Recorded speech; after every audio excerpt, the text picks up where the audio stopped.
Hello and welcome to Find Your Freedom, a podcast dedicated to helping you truly find freedom in all aspects of life. Join your hosts and their expert guests as they share practical tips and strategies for finding more freedom in your life. It's time to take control of your life and create the future you want. Let's find your freedom. Here are your hosts, Lenny the Boss and Omid Rad Investor. Boom, boom, boom. We are back with another amazing episode of Find Your Freedom. And we got an awesome guest. But before we get into that, we have a free downloadable for you. It's free. Just go to www.findyourfreedomrei.com/freedom kit. It's a free kit. Go there, download it. Simple, easy. So I'm excited about today's guest because, we had an opportunity to meet him in Maui, right? Like the coolest place to be to meet somebody, right? But he was born in Germany. He moved over here roughly when I believe he was like 16. Since then, he jumped into real estate. He got some properties in New York, got some properties in Germany and Washington. We're going to get in all of that. He also has a tech background. And what's really cool about this guy is that he holds real estate meetups with a lot of his colleagues so he can show them how to house hack their way to freedom. How cool is that? I love it. Yeah. All right. With that being said, Martin, what's up, brother? How you feeling? How's it going, man? Yeah, I'm super excited to be here. I love the intro.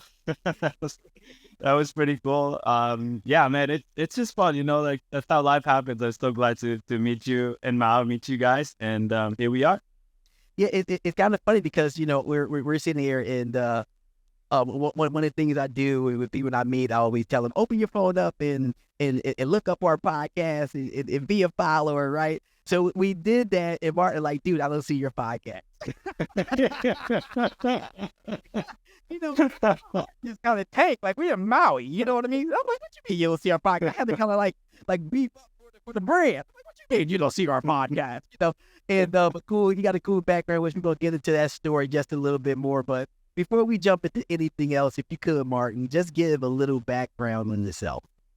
Yeah, absolutely. Yeah, that was actually pretty funny how we started that. So, yeah, I'll give you a quick high level. So, as you said, I was born in Germany, Berlin originally, and when I was 16 years old, I decided, man, it'd be really cool to come to America. That was kind of like I've never been. It's the movies. That's all I ever saw about the U.S. And I'm like, this is the place I want to go. And so I applied for an exchange program, and I got a match with the host family, out in Buffalo, New York. And I did my exchange there. I came over, and it was amazing. Even though it was a small town, 1,400 people, all I saw was cabbage fields on the road, and I come from the big city. So it was just like culture shock. I'm like, what is this, right?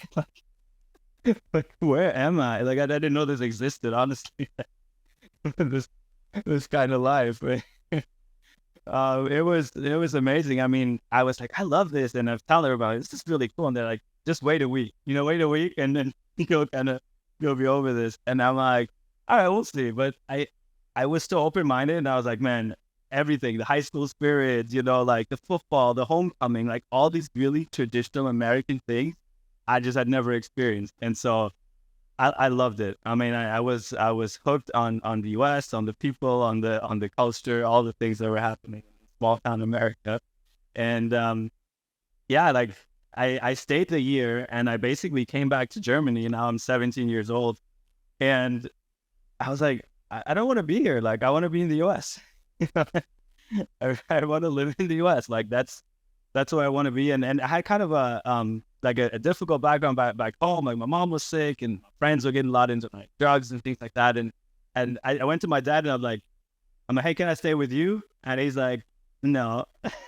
So I was like, all right, well, I asked my brother, I'm like, what do you think I should do? And he's like, dude, just go. Like, go back. If there's a family that you can stay with, go back. And I called them up, literally. I'm like, hey, can I come back? And they were like, yeah, we'll give you a roof, we'll give you a bed. you come back and, you figure out the rest. Wow. That's kind of how it started.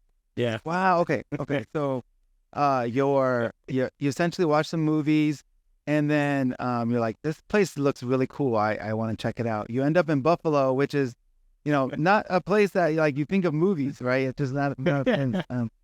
And then you have the high school experience, which is very interesting.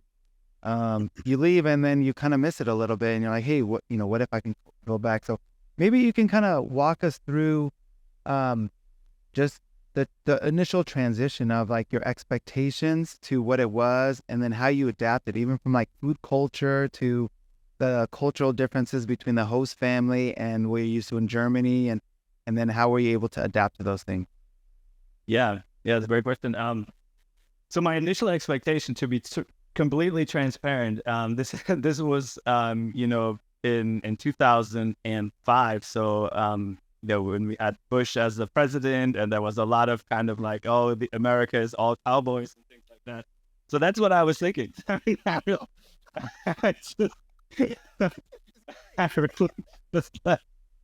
was like, man, I'm gonna show up there. They're all gonna have a southern accent. They're gonna have cowboy hats. They're gonna do rodeo and eat ribs and things like that. So that's really like what I pictured in my mind, and some of that was true. Some of that was actually what I did see when I came out there. But what was completely different is that I had this. Germans and Europeans in general are very high on education, right? Like we have mostly free education. People learn all the time. I think they sometimes learn too much because you're in school for like 15 years and you're 30 years old and you haven't done anything except to go to school. But it's I came there and I didn't realize really how like kind people were, right? Like just really how welcoming and open people were. So maybe there were a little bit, some people less on the education front, but just very genuinely kind. Like, they weren't watching the news every day, but they were welcoming, and they were open, and they were open to me and sharing my experience and connecting with them. And that's really kind of been a story then throughout, that I've just met people there that were genuinely really good people with a good heart, and that's really what drew me to the U.S. Yeah, that's awesome, because first and foremost, there's no one that says the U.S. is genuine and nice. We gonna have to sit there and take that part, and we going to go viral. Yes. That's like the first that somebody tell us that. And what's pretty funny is you said that you watch the movies and stuff, and you're finding out that you're going to New York. Like, that's where everybody want to go. So, and even, I only lived 2 hours from New York, but when I was a kid, and I thought New York only through one thing, Times Square, right? Like, so you end up in Buffalo, New York, no Times Square at all. So that's pretty funny. That's pretty funny. So, hey man, tell us just a little bit of the process of getting here. Because you kind of breeze through it. Sounds like real easy. Just just go back in the U.S. You'll be all right. What I mean? So like outside of you reaching back out to the family that you stayed with, which is great. Shout out to them. Make sure you give them a shout out on this podcast, please. But outside of reaching out, were there any other like processes that you had to go through, maybe roadblocks that you had to get over? Totally. Yeah. It was definitely more than just a phone call. The phone call kind of started that, and then it was, okay, what do we do next? And because I was only 17 years old right at the time, and you can't just go to another country and be like, I'll just live here forever, right? That's doesn't usually work that way. So we came up with a game plan. We thought about how can we make this work, and the solution was actually they took legal custody of me. So it was and basically an adoption, almost like an adoption process, for me to be able to come back, and then I had to finish one more year of high school, and then really look into what's the next step from there, which was going to college, which is how you get a visa to then be able to stay in the U.S. So it was a lot of work to make that happen. I remember we were sitting with the immigration lawyer at the time, and I had to. She's like, "Hey, you have to translate all these documents from German into English." I'm 17 years old. I'm like, I barely spoke English, to be honest.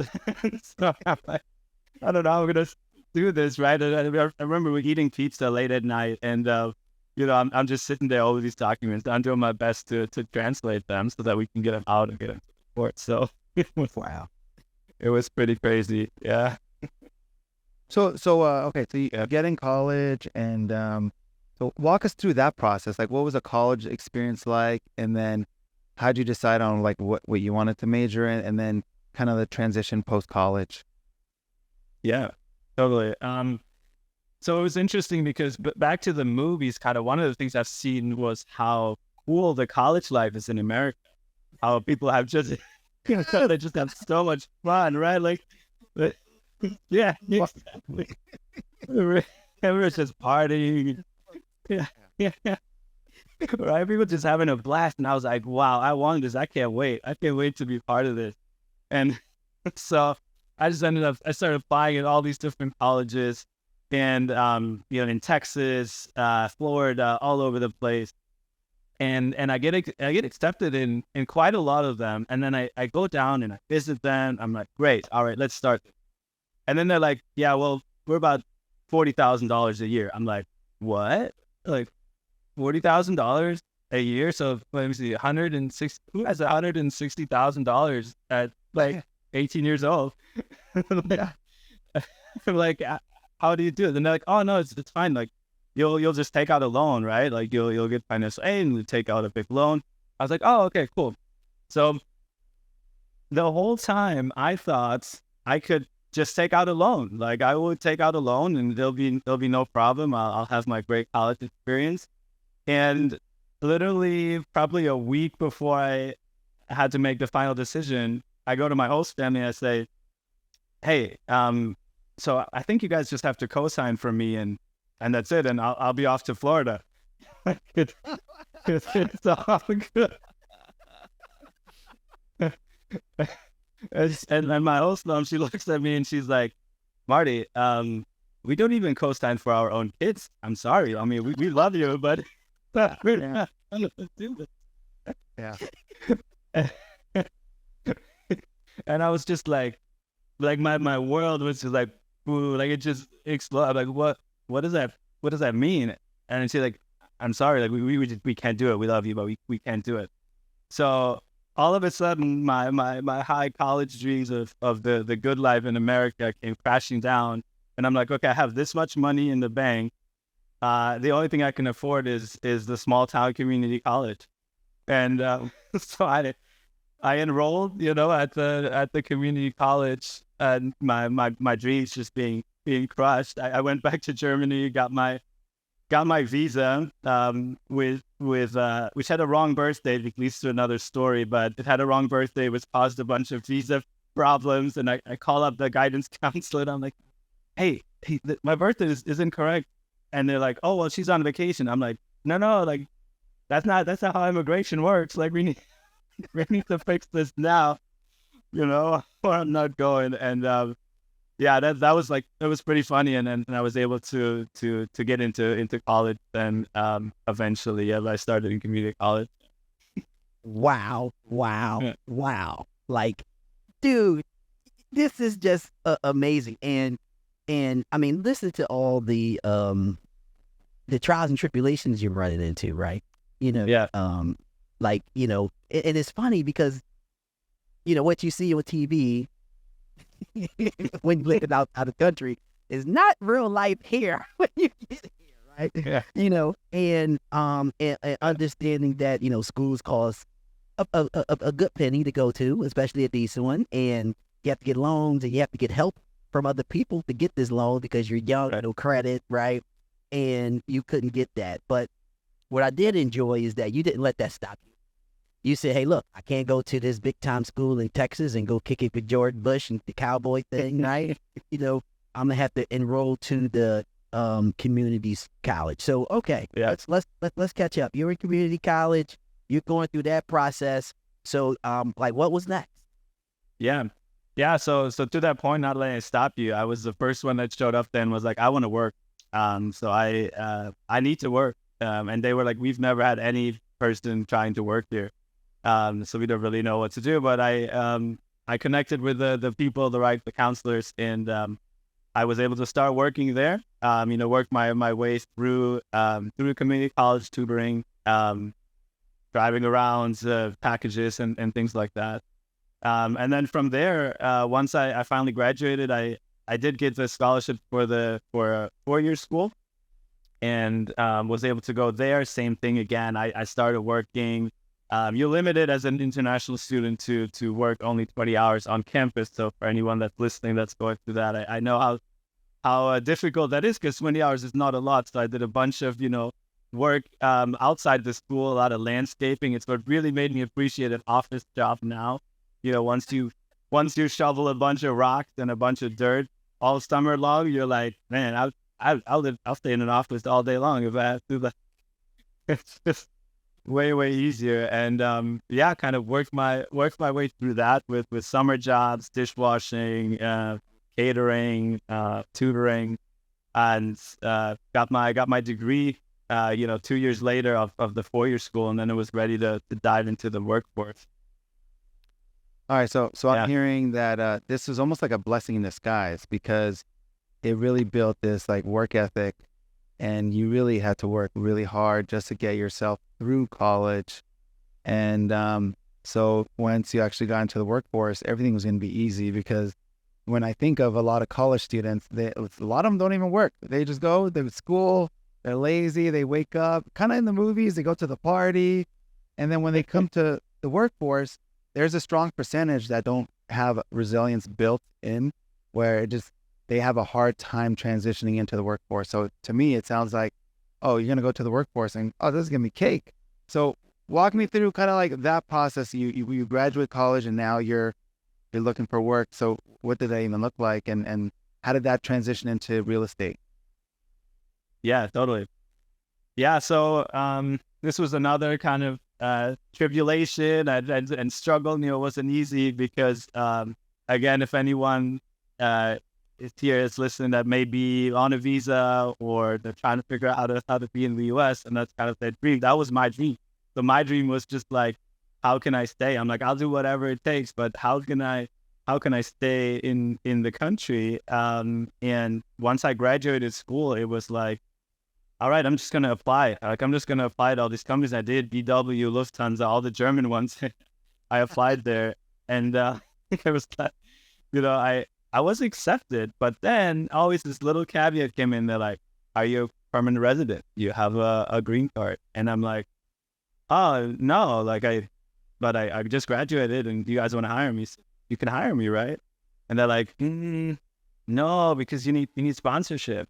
And we don't generally sponsor, but we really do want to hire you. And so that was difficult, because now I was kind of lost, and I ended up going to these, from hotel to hotel, like door knocking, like in real estate, door knocking. I went door knocking to all these different hotels, and I said, hey, can you give me a job, whatever it takes? I have my college degree, but if I can do a job in my degree, like international, just international business, then I can stay. So after door knocking on enough hotels, they were like, yeah, we'll give you a shift overnight. So I did that for a little bit, and I had a girlfriend at the time, and I was talking with her, and I said, hey, I can get all these jobs here, but nobody wants to hire me. But they want to hire me, but I don't have the residency. And I ended up getting married, getting permanent residency, and that was like one of those pivotal moments in my life, because now I was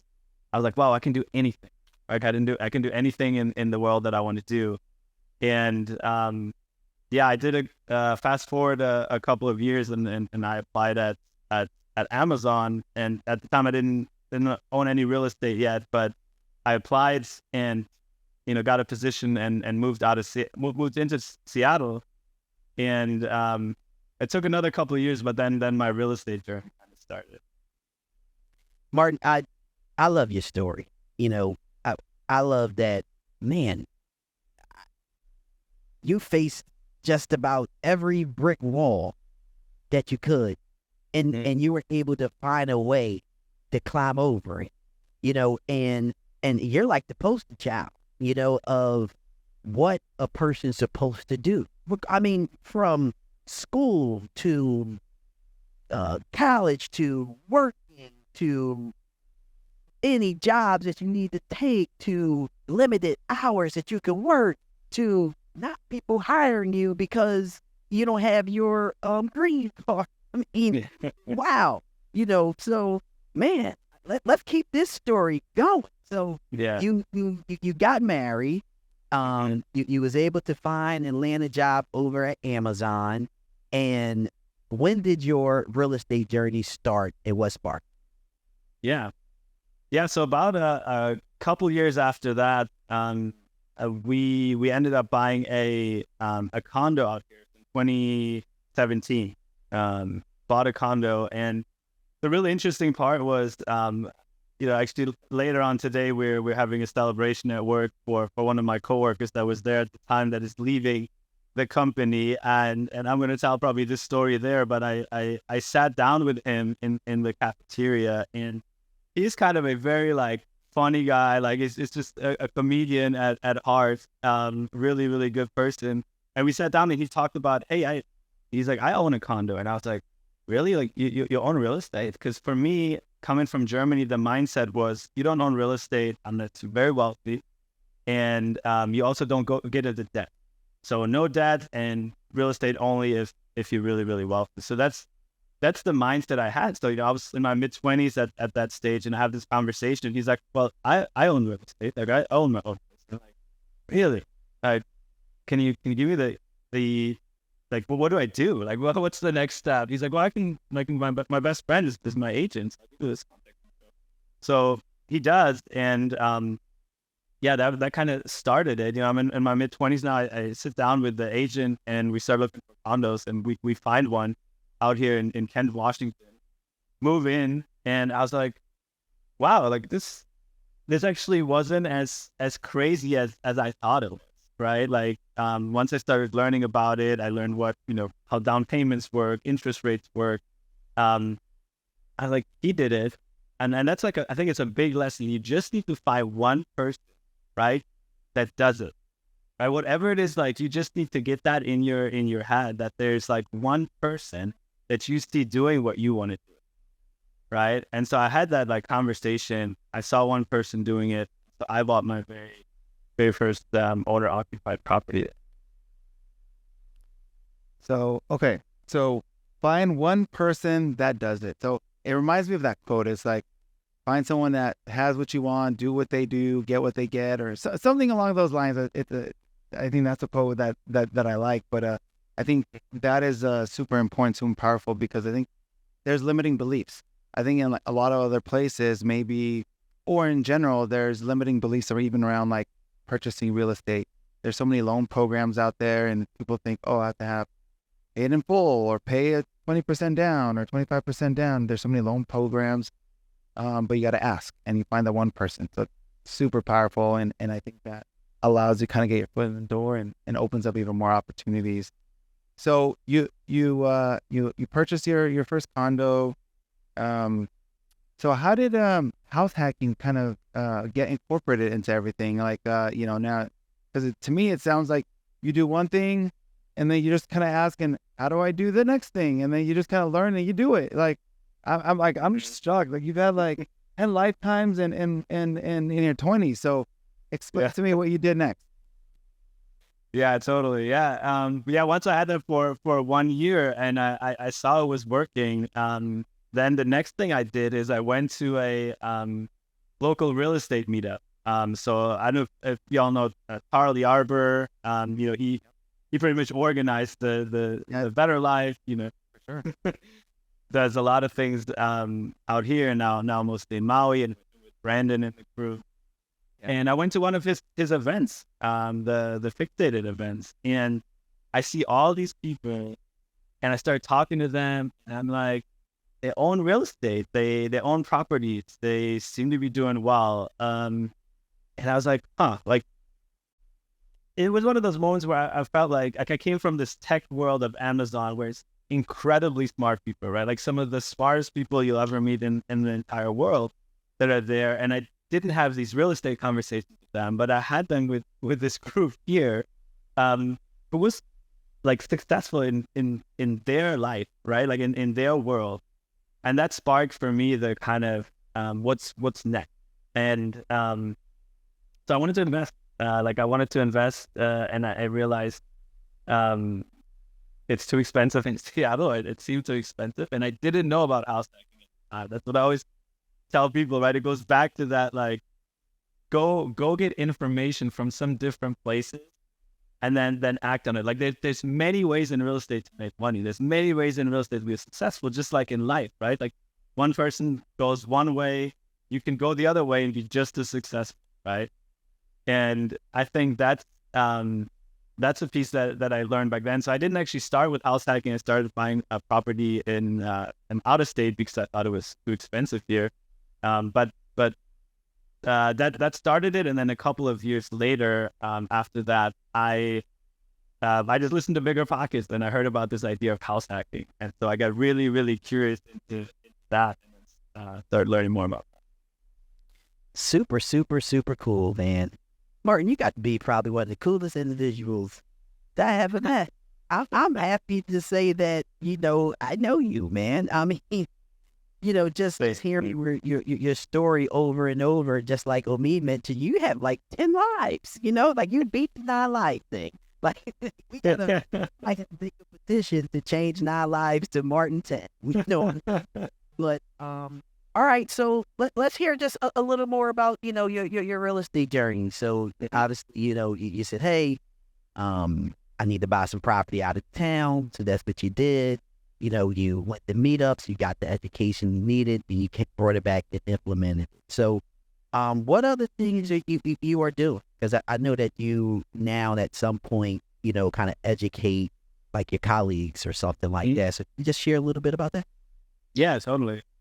Yeah, once I found out about the house hacking idea, and I started really getting into it, I started talking with friends about it, and then getting into being able to go from the condo, kind of like what's my next step, and in there it wasn't a just, hey, my wife and I are moving to the next, and we're house hacking, and we got 10 house hacks. Like, I actually went through a divorce. So there was another, tribulation. I was like, oh, I'm going to house hack. But she was like, I don't really believe in this real estate thing. And, we started to be on different paths. And so, I was actually on my own when I did the kind of first house hack property. But I got into it. And even there, the first one didn't work out. So it's another one for people to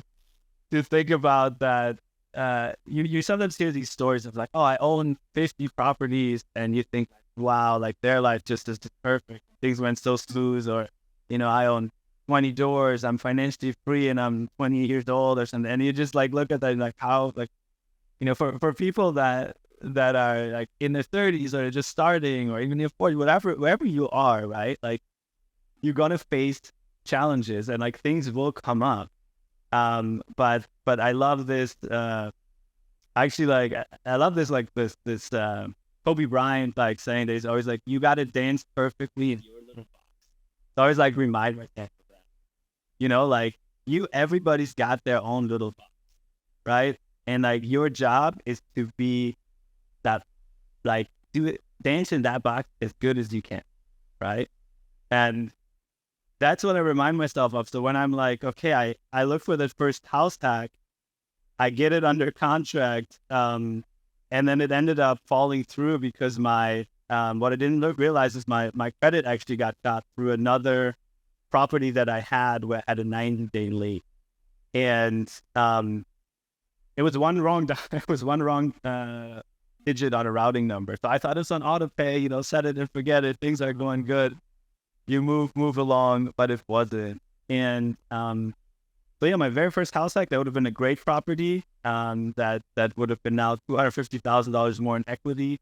4 years later, didn't work out. So that happened, like those things happen. But then you pick yourself up again and you go on the next one. And so the following year, I was able to move in my own place and house hack that.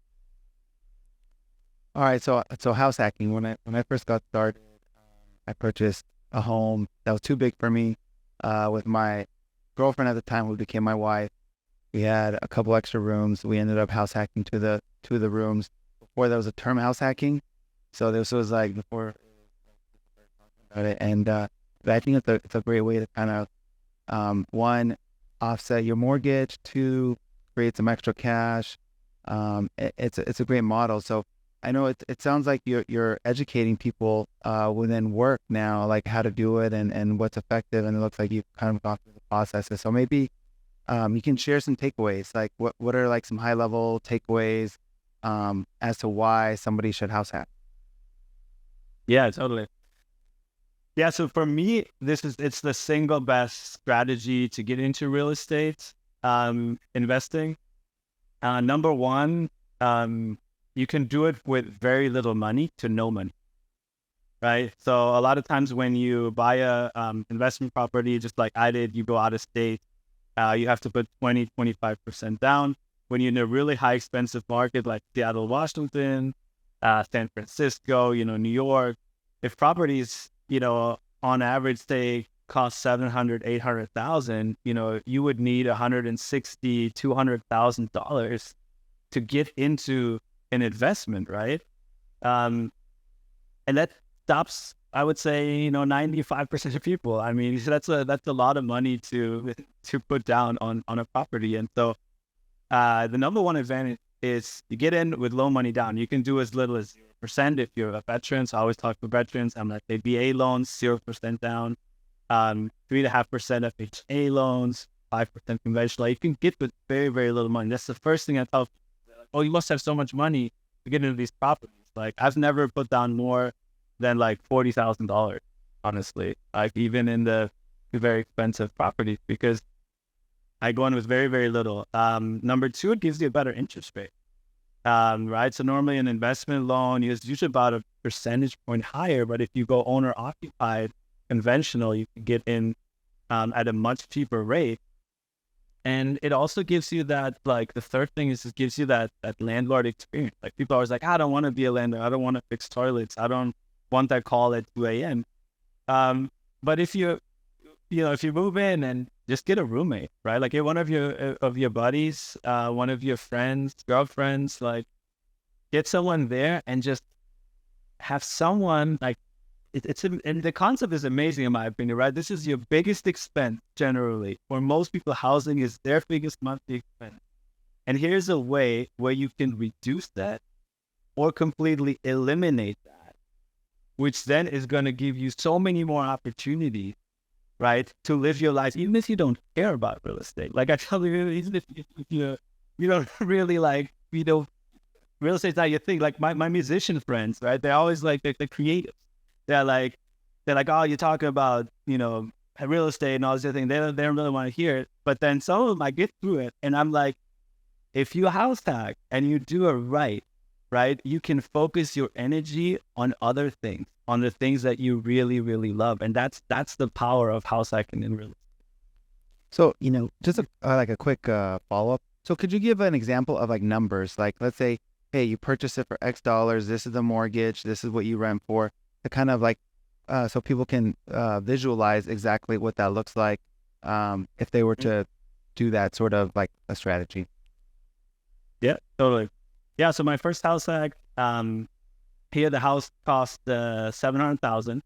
So, pretty expensive, but for Seattle area, it's kind of the average. And so I got in at 5%. 5% down. It was a 4-bedroom, 2-bath that then I converted into a 6-bedroom, 2-bath. And I separated the upper and lower. So I had a kitchen on the top. I had a kitchen on the bottom. I separated the two, moved it in the top, and then the bottom had four bedrooms, or I had two initially. I made it 4 bedrooms. So made that into 4 bedrooms, and then rented out each room, depending on size, between $850 to $1,100.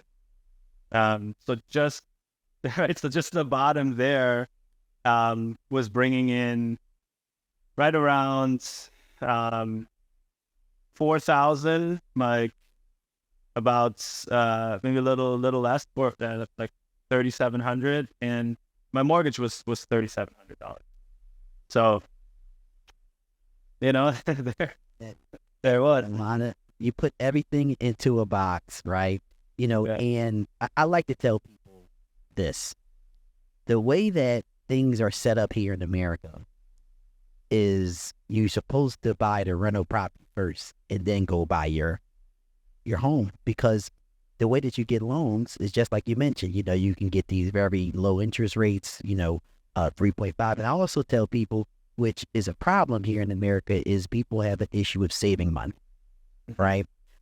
And the way that you can save money is by house hacking. I call it a savings plan, as well. So one thing that you mentioned, which I thought was pretty interesting on the viewpoint of real estate, is that you come from Germany, and from the Germany background, you mentioned that they are looking and say, you don't supposed to carry debt, and if you own real estate, you must be wealthy, rich, I guess, can you talk on that just a little bit? I just found that to be very, very intriguing. Yeah, totally. Yeah, it goes back to this really not taking the kind of first opinion or first thing that you see, right? Like go beyond that. Like try to get different people's perspective, different ideas. So growing up with that, for people living in Germany, it's buying property there is different. You have a lot of times, even for residential, it's variable rates. So variable interest rate, so when I tell people, I locked in this 30-year loan for 4.5%, 4%, that usually doesn't happen there. So that's one piece that keeps them from it. Taxes are super, super high. So property taxes are really high. And then it's a mindset, honestly. Like you grow up in the city, you grow up with people that, and sometimes rightfully so, right? You have parents that have gone through the war, that have gone through really, really difficult times, to that mindset of, I'm not going to owe anybody anything. I'm going to take my money and I'm going to stash it away. So it's like, my mom used to, she passed away a few years ago, but like she used to always tell me, like she'd call me and she'd be like, hey, I moved this money from this savings account that's giving me 3% to this savings account that's giving me like 3.25%. And like, that was my mindset. I was like, oh, okay, like I'll do that. Like I'll just move my money maybe around to get a little bit better interest, right? And I just didn't think about that concept of leverage and what leverage can do for you, because that's kind of what I was growing up with. Wow. So talking about house hacking a little more, you gave us a great example with the numbers. So you're in that position. You're pretty much, it pays itself. What are like some of the rules around, okay, let's say you want to do another one. Like, how is there a certain time frame that you have to stay in the current house before you can qualify for the same type of a loan product, and walk us through that? Yeah. So this is really the beauty of it. And I went to BPCon, last year, and David Green did a session on house hacking, and he talked about this too. It's like, the great thing is you can do this every year. Like you can the rules are, you need to stay in your primary residence for 12 months. So for 12 months you need to own or occupy it, but after that you can do it again. Like you can literally go and house hack again, and there's a limit to like conventional loans. There's a 10 conventional loan limit, but you can always have a primary residence. So you can you literally could do it every year if you wanted. You really want to be aggressive. And that's like anyone that's listening, now that's maybe if you're in your early 20s or in your early 30s, just think about that. So you have a 10-year plan, and I'm just going to buy, not even every year, I'm just going to buy one house every 2 years, right? So in 10 years, which is not a long time, honestly, you have 5 houses, right? And if you do it right, you have 5 houses that pay you and pay for themselves, right? Just through house hack. And every time you do low money down, go in, rent it out, do it again 2 years later. Like in a market like here, you're now sitting on, 30 years from now, you're sitting on 5 homes that are well over $1 million, right? And you're not paying for it because you're renting them out, right? You have other people, and let's say that's all you ever do. It's all you ever do. You could be sitting on $5 million like 30 years later, right? So East. that's sign me up. Like I'm ready to go for the next one. Well, yeah, short-term rental. I'm jumping up with it. So, explain, maybe like share the process of renting, like renting by the room, and what's like the easiest process, and how does that work for somebody that just wants to get started and do that. Yeah, totally. So, I definitely want to always preface this: being successful at anything is never just an easy journey. Yes, right? So, You just telling us that. yeah. So, you got to take these things are really, really possible, and their realities. Like if you write that down, you're like, this is my goal. Like anyone listening is like, hey, I just heard this guy say in 10 years, I can sit on 5 houses worth $1 million. Like it is actually possible. Like you can do it, but it's going to take work, right? Everything takes work. It's not just like, hey, rent them out and there'll never be an issue and everything will be perfect. So, what I realized is, for example, the room rent, right? I ended up having, 5 roommates, 5 different rooms, different characters, different people, right? Like so it's a profitable way, but it can definitely cause you a headache, right? When you have all these different personalities there. So what I always do is I tell people, like, be a really great interviewer, right? Like if you're interviewing at your job and that's like one of your roles, like I interview a lot of people in my role at Amazon, you're probably going to be a good interviewer with your tenants and treat that like a business, right? Like treat even if you're living there, like this is a business. And I told the people that I had moved in right away, I'm like, hey, we can hang out. I'm a good person. We can have fun. But at the end of the day, it's like you're the tenant. I'm the landlord, and I still need to get paid, right? Like at the end, like that's like really, really clear, because you don't want to get into a situation where it's like, hey, we've been hanging out and we've been having drinks these last couple of months, and I can't pay this month, and you're like, it's a, I can pay next month. It's like your business will go down really quick, right? Like all of a sudden, those numbers that were working out so well for you don't work out anymore. So treating it like a business, being a great interviewer, getting people in that that you screen really well, it's very important. I'm happy you mentioned those things, because one, the interview process, even for me, that was something that I established really early when I, interviewed individuals for my long-term rentals. And I went through a process. I had a series of questions and the way that they answer them, depending on if they fit my avatar on a tenant that I want, in the building. And I want to just add something to the business part, because I believe that a lot of people come to real estate and they don't treat it as a business. And that's a lot of individuals sit here and say, oh, this real estate thing sucks. Tenants don't pay, and because they're not doing things you're supposed to do from a business aspect. And you have to be careful. And I think that you have to realize who you are as a person. And I think that's what you did, Martin. You realized that you were able to say, I can have a drink with you, right? But I'm also, your landlord. And a lot of people can't straddle that line. Sometimes they might just have to cut it, close and just say, hey, I'm just your landlord, and that's it. Hey, Yeah. and they call it there. But let me ask you a question. What does find your freedom mean to you?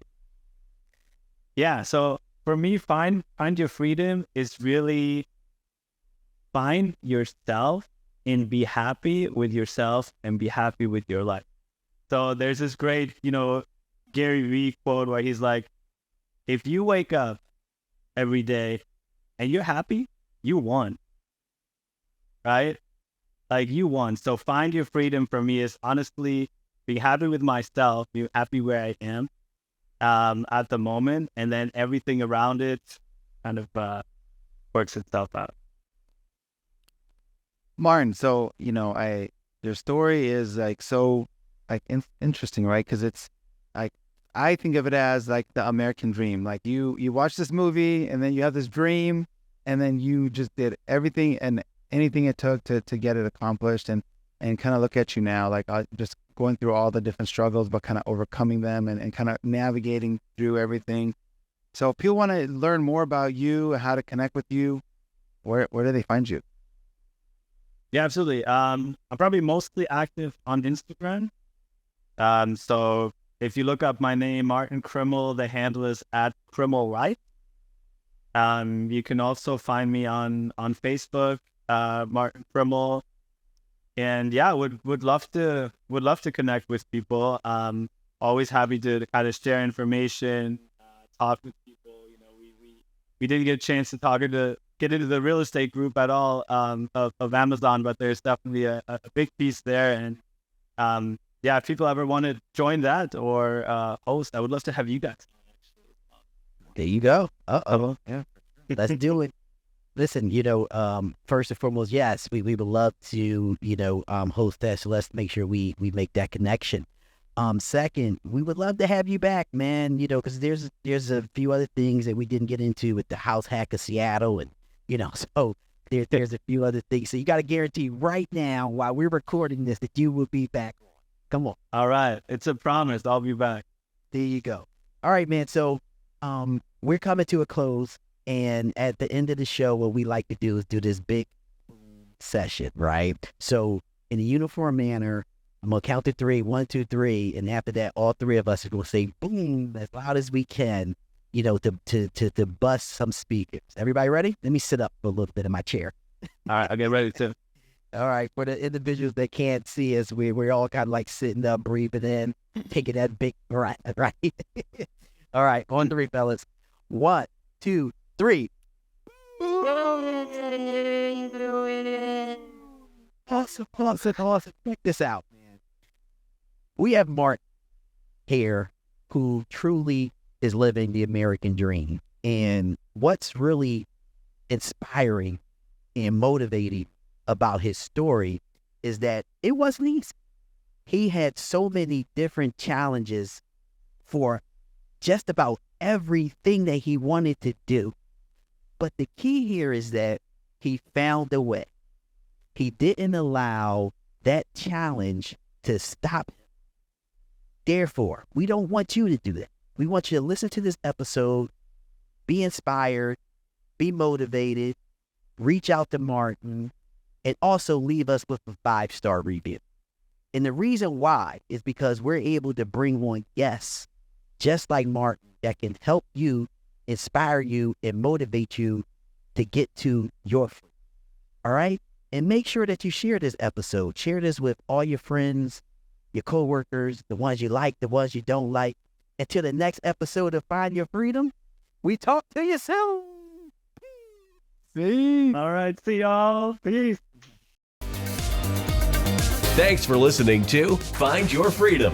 Be sure to subscribe wherever you listen to podcasts. While you're at it, please help us spread the word by leaving a rating and review and sharing the podcast with friends, family, and colleagues. Until next time, get out there and find your freedom.